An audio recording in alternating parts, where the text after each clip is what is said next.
하나님께서 이 시간 우리에게 주시는 말씀은 신약성경 마가복음 6장 30절로 56절 말씀까지 하나님의 말씀을 함께 읽겠습니다. 같이 읽겠습니다. 사도들이 예수께 모여 자기들이 행한 것과 가르친 것을 낱낱이 고하니 이르시되 너희는 따로 한적한 곳에 가서 잠깐 쉬어라 하시니 이는 오고 가는 사람이 많아 음식 먹을 겨를도 없음이라. 이에 배를 타고 따로 한적한 곳에 갈새 그들이 가는 것을 보고 많은 사람이 그들인 줄 안지라. 모든 고을로부터 도보로 그곳에 달려와 그들보다 먼저 갔더라. 예수께서 나오사 큰 무리를 보시고 그 목자 없는 양 같음으로 인하여 불쌍히 여기사 이에 여러 가지로 가르치시더라. 때가 저물어가매 제자들이 예수께 나와 여짜오되 이곳은 빈들이요 날도 저물어가니 무리를 보내어 두루 촌과 마을로 가서 무엇을 사 먹게 하옵소서. 대답하여 이르시되 너희가 먹을 것을 주라 하시니 여짜오되 우리가 가서 200데나리온의 떡을 사다 먹이리이까. 이르시되 너희에게 떡 몇 개나 있는지 가서 보라 하시니 알아보고 이르되 떡 5개와 물고기 2마리가 있더이다 하거늘 제자들에게 명하사 그 모든 사람으로 때를 지어 푸른 잔디 위에 앉게 하시니 때로 100명씩 또는 50명씩 앉은지라. 예수께서 떡 5개와 물고기 2마리를 가지사 하늘을 우러러 축사하시고 떡을 떼어 제자들에게 주어 사람들에게 나누어 주게 하시고 또 물고기 2마리도 모든 사람에게 나누시매 다 배불리 먹고 남은 떡 조각과 물고기를 12바구니에 차게 거두었으며 떡을 먹은 남자는 5,000명이었더라. 예수께서 즉시 제자들을 재촉하사 자기가 무리를 보내는 동안에 배 앞 건너편 벳세다로 가게 하시고 무리를 작별하신 후에 기도하러 산으로 가시니라. 저물매 배는 바다 가운데 있고 예수께서는 홀로 못에 계시다가 바람이 거스름으로 제자들이 힘겹게 노젓는 것을 보시고 밤 4경쯤에 바다 위로 걸어서 그들에게 오사 지나가려고 하시매 제자들이 그가 바다 위로 걸어오심을 보고 유령인가 하여 소리 지르니 그들이 다 예수를 보고 놀랍니다. 이에 예수께서 곧 그들에게 말씀하여 이르시되 안심하라 니 두려워하지 말라 하시고 배에 올라 그들에게 가시니 바람이 그치는지라. 제자들이 마음에 심히 놀라니 이는 그들이 그 떡 떼시던 일을 깨닫지 못하고 도리어 그 마음이 둔하여졌음이로라. 건너가 베네사라 땅에 이르러 대고 배에서 내리니 사람들이 곧 예수신 줄 알고 그 온 지방으로 달려 돌아다니며 예수께서 어디 계시다는 말을 듣는 대로 병든 자를 심상체로 메고 나아오니 아무데나 예수께서 들어가시는 지방이나 도시나 마을에서 병자를 시장에 두고 예수께 그의 옷 가에라도 손을 대게 하시기를 간구하니 손을 대는 자는 다 성함을 얻으리라. 아멘.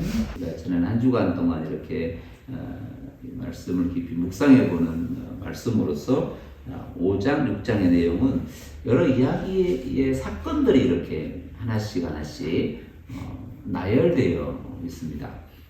5장을 잠깐 넘겨보시면 성경책을 보셔서 5장을 잠깐 보시면 5장 1절부터 20절까지 그 내용 하나가 있는데 긴 걸로 기록되어 있고 그리고 마태복음에도 그리고 누가복음에도 이야기가 기록되어 있음을 성경은 표시해주고 있습니다. 그 내용은 우리가 알고 있는 것처럼 거라사 지방의 곳에 한 젊은 청년이 사람이 그곳에 있었고 그분은 함께 공동체를 이루고 살기에 부족하고 때로는 사납고 때로는 사람들을 해하게 하는 이런 여러 모습들로 인해서 그는 따로 이렇게 격리되어 묶여져 있는 상태였고 아무도 그 소리에 반응하지 않았고 또 그의 삶에 관심도 없었고 한 사람이 떨어져 있었다 이렇게 이제 성경은 기록하고 있습니다.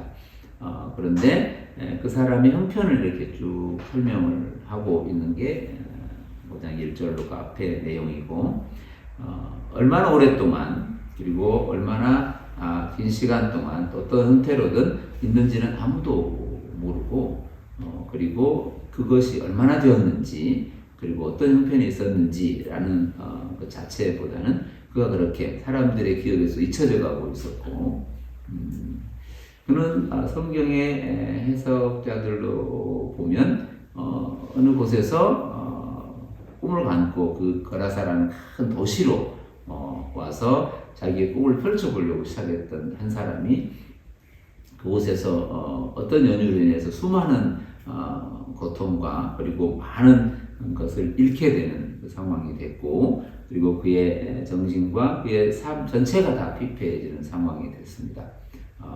그런데 그 지역에서 이제 홀로 떨어져 있는 상황, 그 고통과 아픔이라고 하는 것은 기록되어 있는 것만 해도 감당하기가 어려웠던 것이고 누구도 그걸 선망하거나 그걸 담고 싶거나 하지 않을 정도로 격리되어 있는 상태였습니다.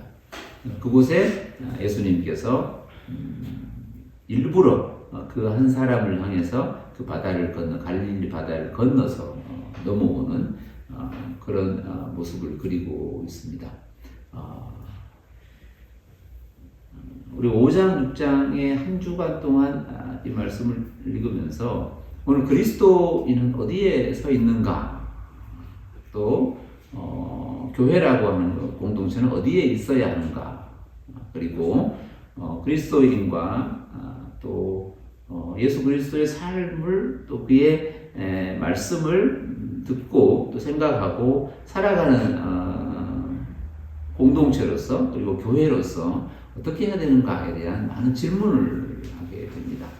아무도 관심이 없고 세상으로부터 다 떨어져 있고 격리되어 있는 한 사람을 향해서 가는 이가 누구인가 하는 거예요.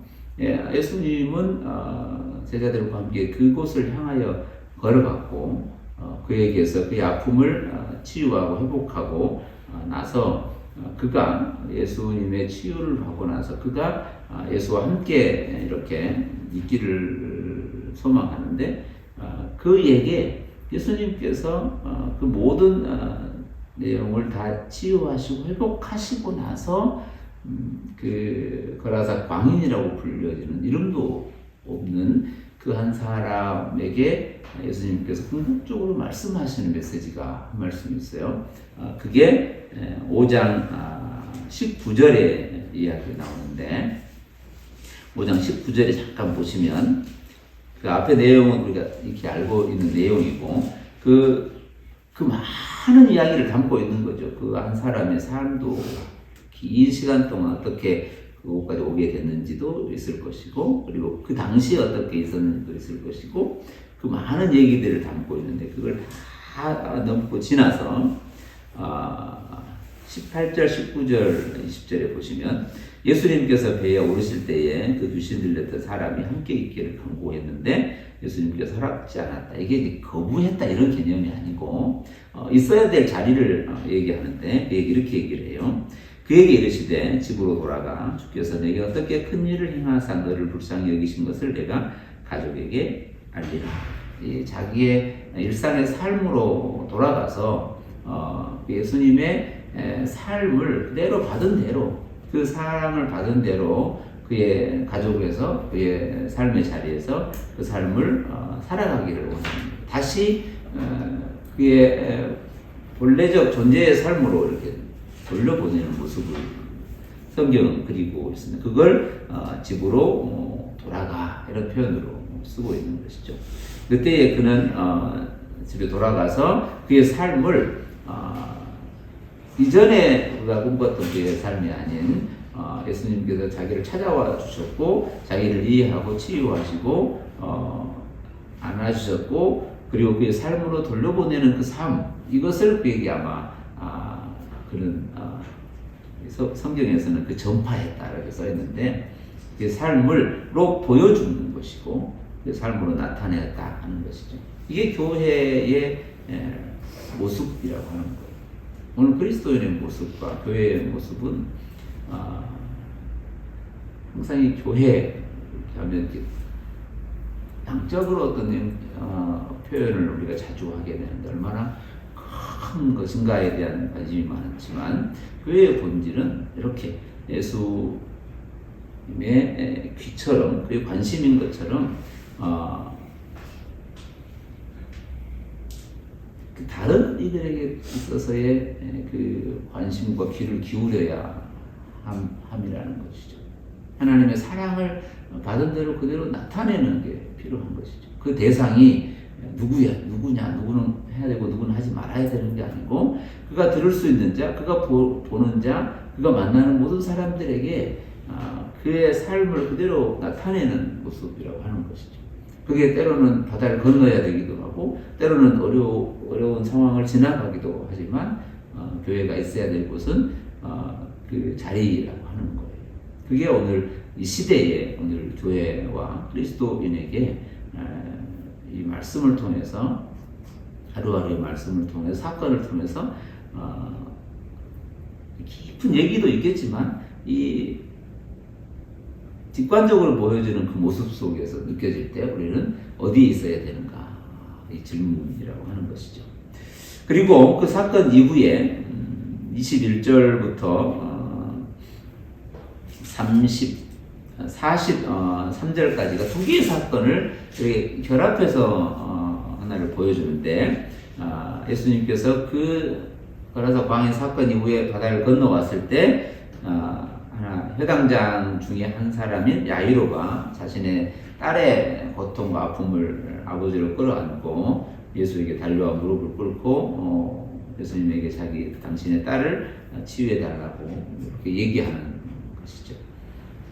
그때 예수님 그 얘기를 듣고 그 야이로와 함께 사람들 그 제자들과 함께 그 방향으로 이렇게 향하여 가는 모습이 5장 21절부터 14절에 이렇게 그 방향을 잡아가는 것이죠. 그때 또 하나의 사건이 그 사이에 끼어드는데 혈루증 12년 동안 혈루증을 앓던 여인이 그 예수님께서 수많은 사람들이 갈 때에 그 예수님에게 다가와서 그의 옷자락에 손을 댐으로 인해서 그가 치유를 얻게 되는 그런 모습입니다. 우리는 이게 예수님께서 치유하셨다, 기적을 베푸셨다 여기에 초점을 갖게 되기도 하지만 더 중요한 건 예수님과 그와 이렇게 함께 있는 그의 모습. 그러면 우리는 예수의 하나님의 사랑과 예수님의 복음으로 있는 한 사람으로서 교회로서 우리는 어디에 있는가 이 관심을 가져야 되는 거예요. 지금 예수는 어디에 있는가? 예수를 주님으로 나의 주인으로 내 삶의 전부로 이렇게 고백하는 그리스도인과 교회의 삶은 어디에 있어야 하는가? 당연히 그 자리에 있어야 하는 것이죠. 거기에 관심을 가져야 되는 것이죠. 그 야이로의 소리에 관심을 기울이고 그곳에 가야 하는 것이고 그리고 가다가 수많은 사람들이 예수를 밀치기도 하고 에워싸기도 하는데 어느 한 사람이 그 예수의 옷자락에 이 손을 대었다 이런 표현을 쓰는데 어느 한 사람의 깊은 그 소리가 예수의 옷자락에 손을 대었다라는 그 단어 속에 담겨져 있는 것이죠. 수많은 사람들도 관심이 없고 오직 그 한 사람 12의 혈루증으로 인해서 그 고통과 수많은 허비와 계속된 반복된 그 치유의 반복으로 인해서 모든 것들이 다 잃게 되었다고 성경은 써 있잖아요. 26절에 보면 그 얘기를 이렇게 기록하는데 많은 의사에게 많은 교령을 받았고 가진 것도 다 허비하였고 아무 효험도 없었고 도리어 더 중하였던 이 한 사람의 고통을 이렇게 표현하고 있잖아요.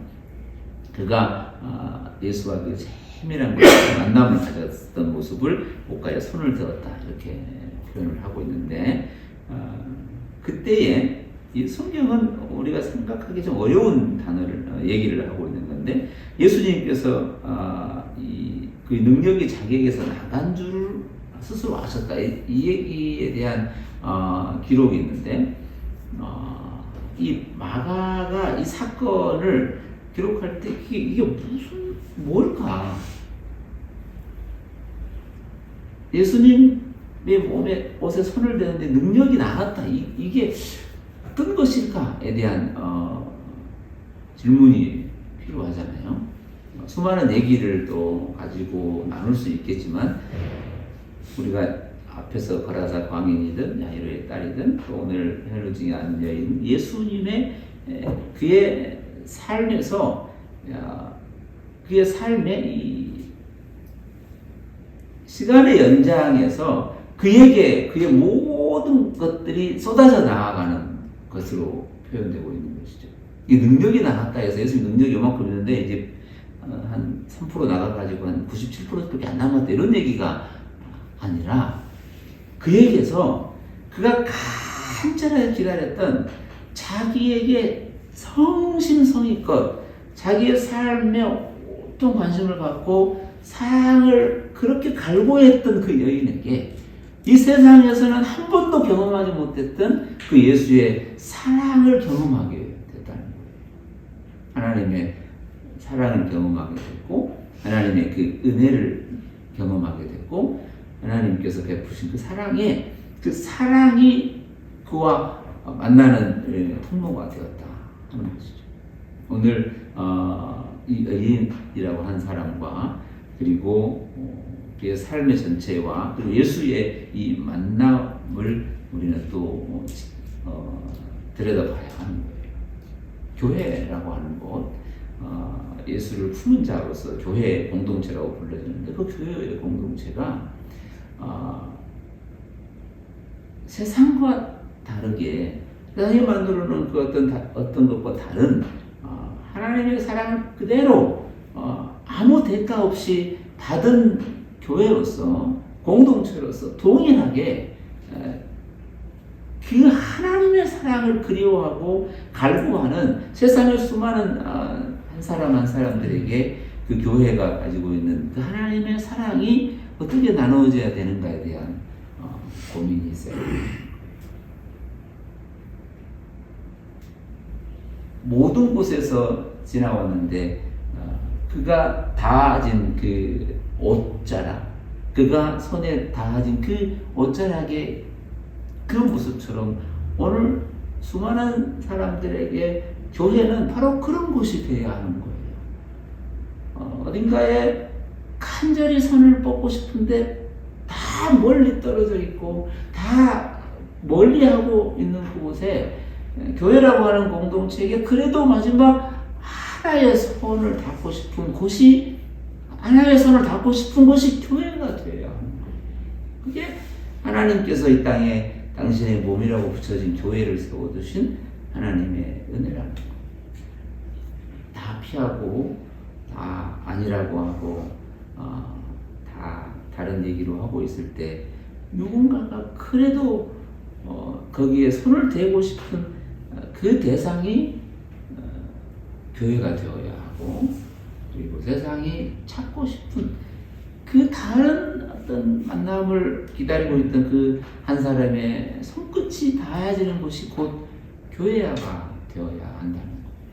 이게 오늘 하나님께서 오늘 저와 여러분을 이 땅에 세워두신 하나님의 사랑의 인격체로서 하나님의 사랑의 공동체로서 거기에 관심을 가져야 하는 거예요. 예수는 능력이 있어가지고 몸만 되어도 이렇게 치유가 되고 이런 쪽의 관심보다는 조금 더 한번 생각을 해봐야 되는 거예요. 다 잃어버린 그 한 사람의 손을 되고 싶은 곳, 그게 오늘 교회가 되어야 하고, 아니 교회가 그렇다는 거예요.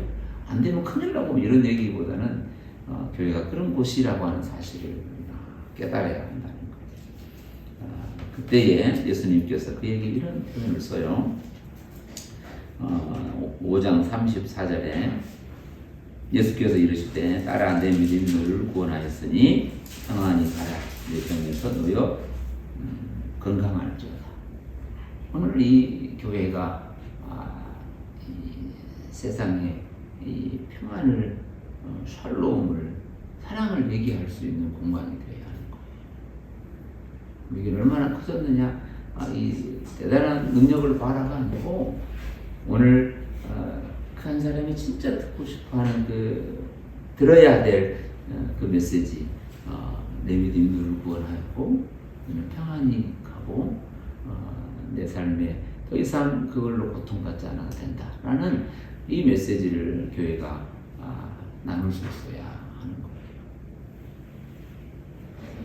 뭘 했으니까 교회에 와야 하고 뭐 안 했으니까 오지 말라고 그러고 이 얘기가 아니라 교회는 그 누군가에게 항상 이 하나님의 은혜와 사랑과 평안을 나눌 수 있어야 하고 그것이 베풀어져야 한다는 거예요. 그리고 나서 그 사건 이후에 예수님께서 야이로와 함께 야이로의 딸의 가정에 야이로의 집에 갔는데 그 야이로의 딸이 숨을 거두는 일이 생겼고 수많은 사람들이 이게 누구 탓이냐, 좀 시간이 늦은 거 아니냐, 수많은 얘기를 할 수 있어요. 진즉 좀 하지 왜 그것밖에 안 되냐 다 비판할 수 있고 처음부터 좀 잘하지 뭐 이런 여러 가지 얘기를 할 수 있어요. 그러나 예수님은 그를 향하여 더 이상 희망이 없는 게 죽음이잖아요. 더 이상 기대할 수도 없고 더 이상 이렇게 돌이킬 수도 없는 걸 죽음이라고 표현하잖아요. 우리는 물리적 죽음만 생각을 하게 되지만 더 본질적으로 죽음이 뭐냐라고 하는 것을 들여다보고 얘기해 볼 수 있는 자리가 뭐냐라는 거예요. 예수는 바로 그 자리에서 한 사람의 생명이라고 하는 다 끝났다는 거. 세상이 다 결국은 끝났고 결국은 세상이 다 정리되고 더 이상 희망이 없는 그 자리. 그러면 그 자리에서는 유일하게 할 수 있는 건 누구 탓이냐라고 묻고 있을 거고 왜 그랬냐라고 묻고 있을 거고 뭐 때문이냐라고 계속해서 그런 얘기를 하고 있겠지만 예수는 그 세상에 만들 수 없는 세상에서는 계획할 수도 없는 그 부활의 주님처럼 부활의 주님으로 생명의 주인으로 오늘 그 한 아이의 생명을 통해서 오늘 이 세상 전체에게 얘기하는 거예요. 오늘 모든 사람들에게 얘기하는 거예요. 다 모든 사람들이 이 죽음이라고 하는 그 직면 앞에는 한 사람도 뺄 수 없이 있는 그 모든 이에게 마지막 선언과 같은 거예요. 이 야이로의 딸을 병원 고쳤냐 안 고쳤냐, 특히 죽은 거냐 아니면 산 거냐 아니면 기절했던 것이냐 이런 얘기들을 건네려고 그런 어떤 그 현상을 얘기하려고 한 게 아니라 예수께서 오늘 그 야이로의 딸의 생명, 죽음과 삶이라고 하는 그 본질적 메시지 앞에, 삶 앞에 예수께서 오늘 저와 여러분에게 하고 싶은 얘기가 있는 거예요. 그게 어떻게 보면 이 사순절의 끝에서 예수 십자가 위에서 죽으시고 그를 향하여 그 완전히 죽어버린 끝나버린 그 십자가에서 모든 걸 이루고 목숨을 잃어버린 그를 향하여 성경은 표현하기를 하나님께서 그를 살리셨다라고 말하는 그 본래적 생명의 주인의 선언을 하고 있는 거예요. 오늘 예수님께서 그 소녀를 향해서 그를 향해서 유일하게 한 사람을 향해서 한 생명을 한 인격을 위해서 달리다움이라고 말하는 거예요. 일어나라는 거예요. 오늘 이 세상을 향하여 영원히 해결할 수 없는 오고 오는 시대에 영원히 해결할 수 없는 이 죽음과 생명이라고 하는 삶이라고 하는 이 유일한 요 앞에 유일하게 다시 산다라고 하는 부활의 메시지를 얘기할 수 있는 유일한 곳은 하나님의 나라, 하나님의 말씀밖에 없다는 거예요. 오늘 이거를 조금 더 좁히면 이 세상이 다 끝나버리고 더 이상 희망이 없다라는 그 죽음의 그 자리에 유일하게 다시 일어나라고 말할 수 있는 곳은 교회밖에 없다는 거예요. 세상을 향하여 다시 걷자라고 말할 수 있는 자들이 교회여야 된다는 거예요. 다 끝났으니 그만두라가 아니라 그를 향하여 손을 잡아 일으킬 수 있는, 그 손을 잡아줄 수 있는, 그게 바로 교회여야 된다는 거예요. 가서 죽은 자를 살리다 이런 얘기의 초점이 아니에요. 그건 유일하게 그의 생명과 그의 말씀밖에 없는데, 오늘 이 땅에서 교회로 살아가는 그리스도인의 교회의 본질적 사명은 더 이상 세상으로서는 얘기할 수 있는 그 자리에 달리다 보며 외칠 수 있는 것이 교회여야 된다는 거예요. 이게 곧 하나님의 사랑을 입은 자의 마지막 소리라는 거예요. 오늘 교회가 그 소리를 그에게 들려줘야 합니다. 이게 오늘 예수님께서 말씀하신, 그러면서 그 소녀에게, 소녀를 향하여 사람들에게, 이 소녀에게 먹을 걸 주라는, 다시 그 삶으로 이끌어 가시는 그런 모습을 보게 돼요. 저와 여러분의 삶에 그렇다는 거예요. 그리고 6장에서 예수님께서 고향에서 배척을 당했다 이런 얘기를 쓰고 있고, 그 가운데 12제자를 부르셔서 또 그들을 파송했고, 12제자가 똑같이 그 일을, 예수의 그 일을 똑같이 감당하는 모습을 6장에서 그리고 있고, 또 그 한복판에서 그의 삶을 사는 그 한복판에서 가장 자기를 처음부터 이해하고 인정하고 자기의 길을 위해서 나왔던 이 세례 요한이 허망없이 그냥 죽어버리는 그 사건을 친히 경험하게 되거든요. 가장 여인이 난 자 중에 가장 큰 자라고 불려졌던, 여인이 난 자 중에 가장 큰 자, 세례 요한은 대단히 훌륭했구나 라고 본다는 게 아니고, 이 땅에 그의 삶을, 이 땅에 살아가는 모든 이의 큼을 누구한테 대입시킬 수 있는 것인가? 크다는 얘기를 누구한테 할 수 있는 것인가? 그건 세례 요한이 왜 큰가? 그가 뭐 허리띠를 두르고 석청을 먹고 광야에서 어마어마한 소리를 하고 세례를 주고 뭐 이런 얘기가 큰가? 세례 요한이 광야에서 자기를 표현하기를, 나는 광야에 외치는 자의 소리라 그랬거든요. 자기를 표현하기를. 그러면 광야에 외치는 자, 오늘 이 땅에서 그의 소리로, 그의 삶으로, 그의 모든 개인의 인생으로 드러나는 유일한 소리, 그 광야에서 외치는 유일한 소리가 오늘 우리의 삶의 소리일 텐데, 그게 곧 예수라고 하는 것. 세례 요한이 그 예수 그리스도, 이 안에 담겨진 수많은 얘기가 있잖아요.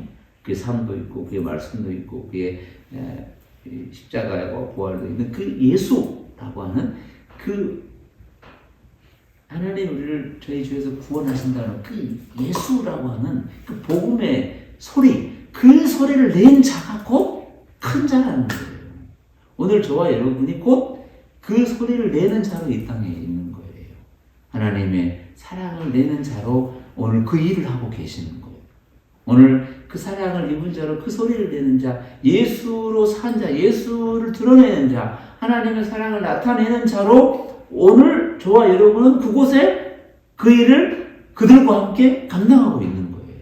이게 오늘 이를 향하여 여인에게 낳은 자 중에 가장 큰 자라고 하는 거예요. 그게 세례 요한의 자리였고 저와 여러분의 삶의 자리라는 거예요. 그를 예수님께서 그가 그 순간 어느 여인의 욕심과 자기의 시기와 이런 것을 인해서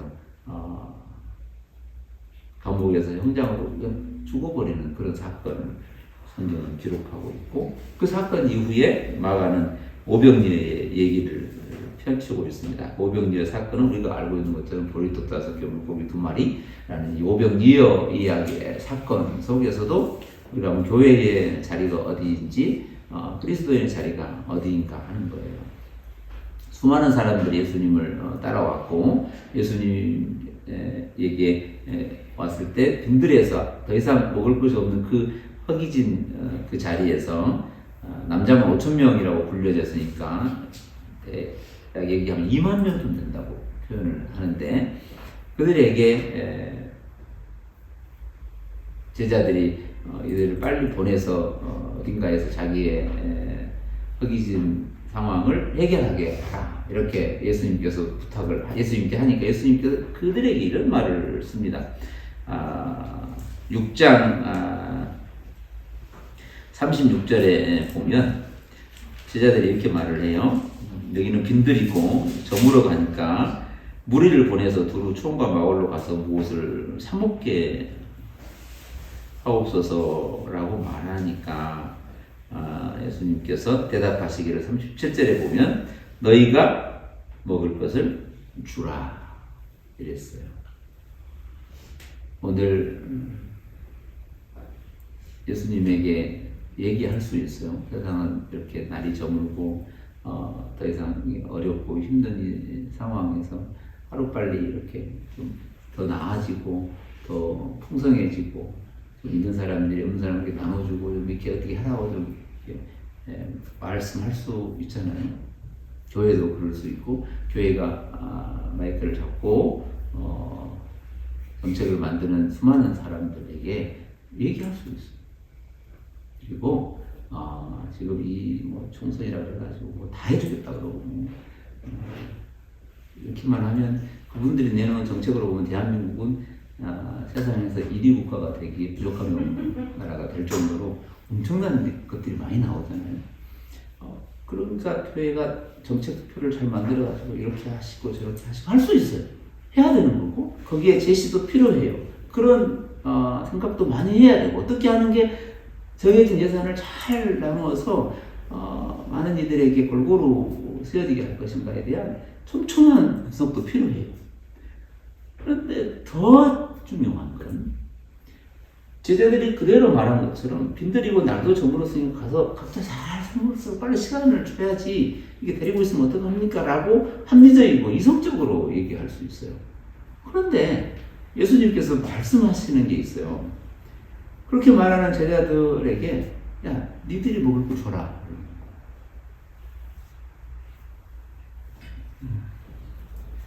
그 말을 듣자마자 머리 좋은 분들이, 다른 데서는 빌립이라고 나오는데 머리 좋은 제자들이 모여서 토의를 해가지고 말을 하니까 이들에게 최소한의 먹을 걸 주려고 하면 200데나리온의 떡을 사야 되고 그걸 나눠야 된다. 그게 가능하냐? 라는 거예요. 예수님이 너희가 먹을 걸 주라고 그랬더니 계산해보니 답이 안 나오는 거예요. 그러면 이제 둘이 충돌을 하게 되는 거죠. 그때 그러면 너희들 뭐가 있냐라고 물었을 때 요한복음에 가면 한 아이의 도시락을 갖고 왔는데 한 아이가 내놓은 도시락을 가져왔더니 그 안에 물고기 2마리하고 보리떡 5개가 있었다는 거예요. 한 아이가 먹고도 배고파서 허기질 정도의 최소한의 식량이라고 말하잖아요. 그걸 주는 거예요. 그걸 예수님은 주는 거예요. 교회라고 하는 공동체가 뭐 해야 되는가? 교회 계산해 보면 줄 게 별로 없어요. 나눌 것도 별로 없고 뭐 크게 대단한 것도 없고, 그런데 항상 그분은 네가 주라는 거예요. 내가 다 찾아봤더니 항상 보리떡 5개 물고기 2마리밖에 없는 거예요. 이 계산해 보면 답이 안 나오는 거예요. 이거 누구의 코스 가서 코에 풀칠할 거냐? 말이 안 되는 것 아니냐라고 말할 수밖에 없는 거예요. 그런데 항상 그분은 너희가 주라는 거예요. 그리고 심지어는 더 놀라운 사실은 그 보리떡 5개 물고기 2마리로 사실은 나눠주는 거거든요. 이걸 뻥튀기 해가지고 창고에 채워줄 수 없을 정도로 이렇게 다 만들어 놓고 이제 다 기도했더니 뻥 터져가지고 이제 나눠준 게 아니고 물고기 2마리밖에 안 되고 보리떡 5개밖에 안 되는 걸 가지고 나눠준 거거든요. 그랬더니 거기에 있는 5,000명, 2만 명이 배불리 먹었다는 거예요. 이게 예수님께서 말씀하시는 메시지예요. 오늘 그리스도인이 말씀하는 메시지. 아무리 계산해봐도 답이 안 나와요. 교회도 마찬가지예요. 심지어는 이거 딱 하면 끝나버릴 것 같아. 이제 오직 도시락도 없어져 버릴 것 같고, 근데 요거라도 있는데 이것도 없어져 버릴 것 같은 건데, 그걸 나누라는 거예요. 이게 오늘 우리가 들어봐야 될 이 시대의 교회라는 거예요. 교회가 많아서, 이제 남아서 할 수 하는 게 아니라는 거예요.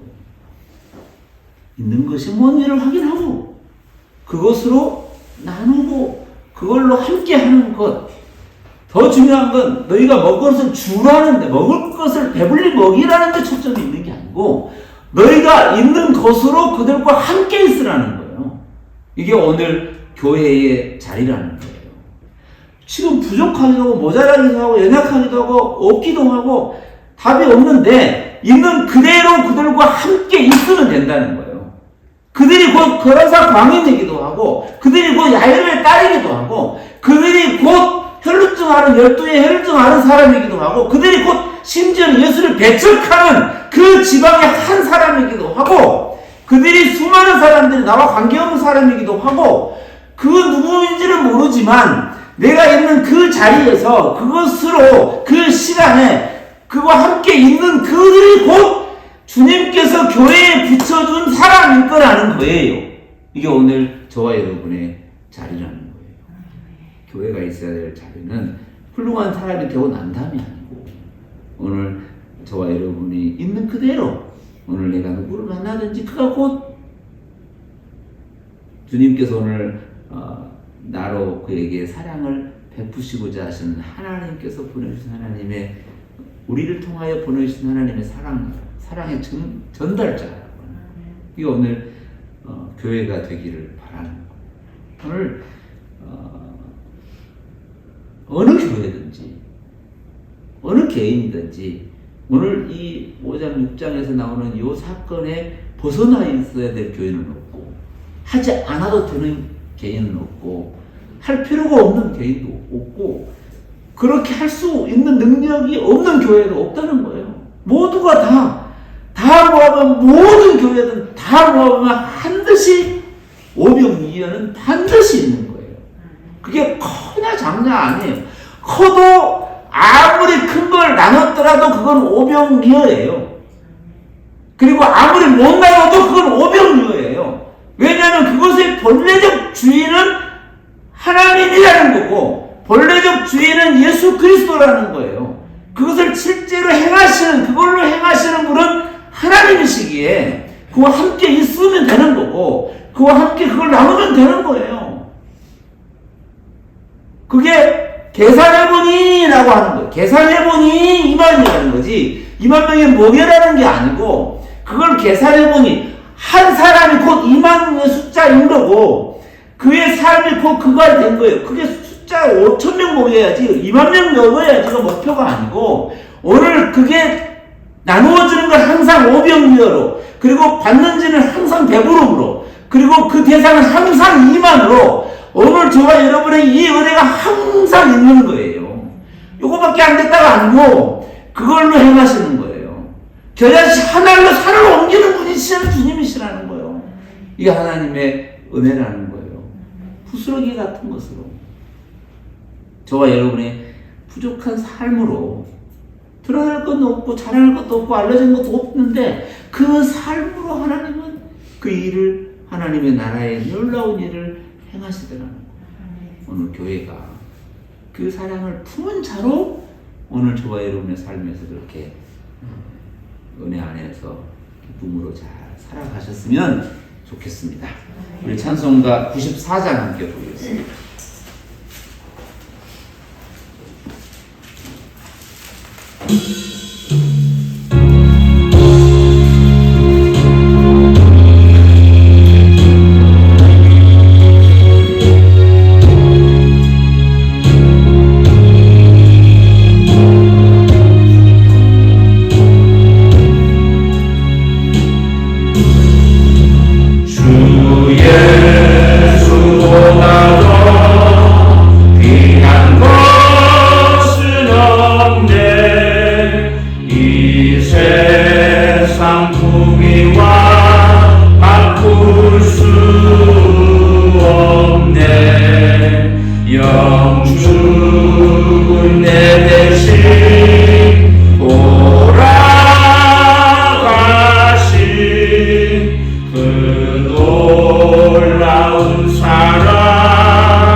밖에는 없네.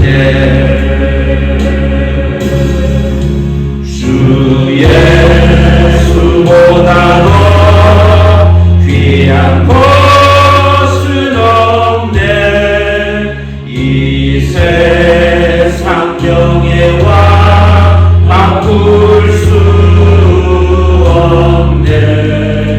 이전에 즐기던 세상 일도 주 사랑하는 마음 잊지 못해. 세상 즐거움 다 버리고 세상처럼 더 어렵네. 주 예수보다 더 귀한 것은 없네. 예수 밖에는 없네.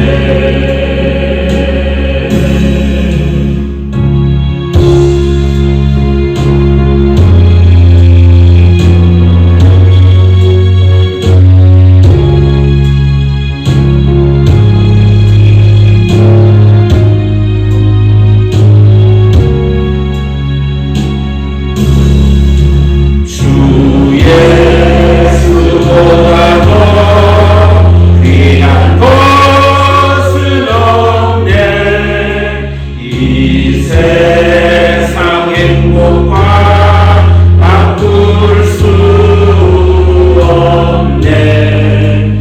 유혹과 핍박이 몰려와도 주 섬기는 내 맘 변치 않아. 세상 즐거움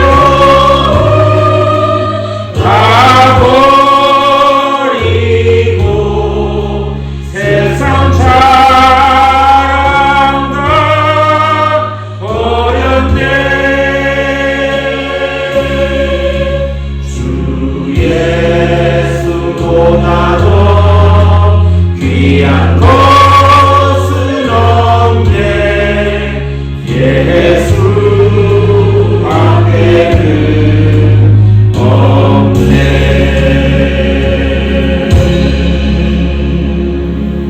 기도하겠습니다.